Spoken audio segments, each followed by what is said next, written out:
देखिए, मैं समझता हूँ कि देश में लोकतंत्र बहुत मैच्योर हो गया है और मतदाता बहुत जागरूक हो गए हैं और ये बहुत खुशी की बात है कि भारत में जब लोकतंत्र स्थापित हुआ था 17 साल पहले, तब का जो और अब तक का सफ़र जो रहा, बहुत कुछ इसमें देखा सीखा। लेकिन जो हमारी आवाम है, जो जनता है, वो इतनी समझदार हो गई है कि अब सबका भरोसा उनके विवेक के ऊपर है। और कल राजस्थान में वोट पड़ेगा।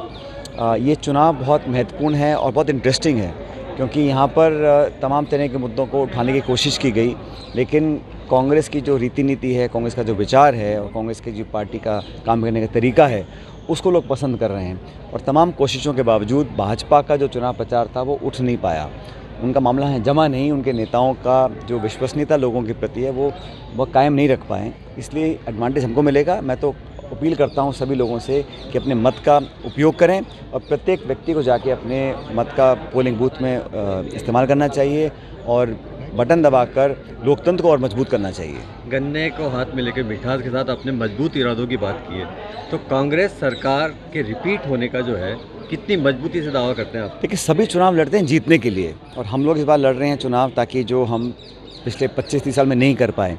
आपको याद होगा, हम सरकार बनाते हैं और फिर 50 पे सिमट जाते हैं, फिर बनाते हैं, फिर 21 पे सिमट जाते हैं। तो ये मुझे लगता है कि पार्टी के लिए भी अच्छा नहीं है और ना प्रदेश के लिए अच्छा है। इसलिए इस बार हम लोगों ने कुछ कोर्स करेक्शन किया।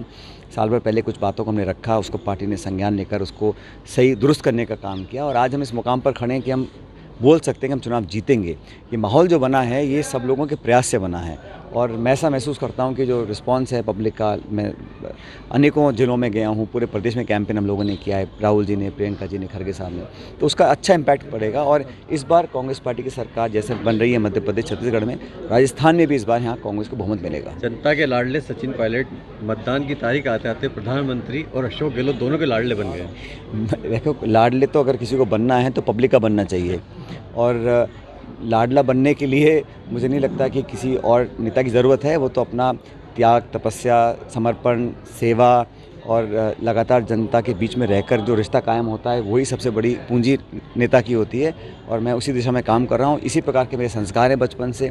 बहुत कुछ कहा गया, बहुत कुछ एलेज किया गया, लेकिन मैंने कभी भी कोशिश करी अपना संयम ना खोने की और हमेशा पब्लिक के बीच एक मर्यादित भाषा का प्रयोग करने की और लोकतंत्र को मजबूत करने में विरोधियों को भी आलोचना अगर हमें करनी है तो संयमित भाषा से करनी चाहिए। आप असेट हैं कांग्रेस के, राहुल गांधी जी बोलते हैं, अब मोदी जी भी जो है आपकी चिंता करने लगे हैं।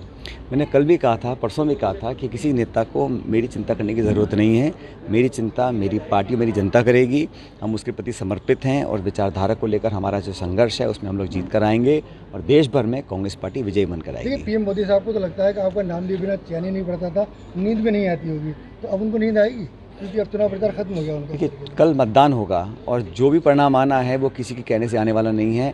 मतगणना 3 तारीख को होगी और सब पता पड़ेगा कि किसका भाषण ज़्यादा प्रभावी था, कौन झूठ बोल रहा था, कौन सच बोल रहा था। जनता ही पोल खोलती है, पोलिंग के माध्यम से बहुतों की पोल खुलेगी। तो 3 तारीख को जब परिणाम आएंगे तब पता पड़ेगा कि कौन सही था, कौन गलत था। बहरहाल मैं इतना कहना चाहता हूँ कि व्यक्तिगत बात करने के बजाय सैद्धांतिक बात हम करें, आरोप लगाने के बजाय अपने गिरेबान में झांक कर देखें और दूसरों की कमियां निकालने के बजाय अपनी रिपोर्ट का जनता के बीच में लेकर जाएंगे, वो एक बेहतर तरह की राजनीति होती है।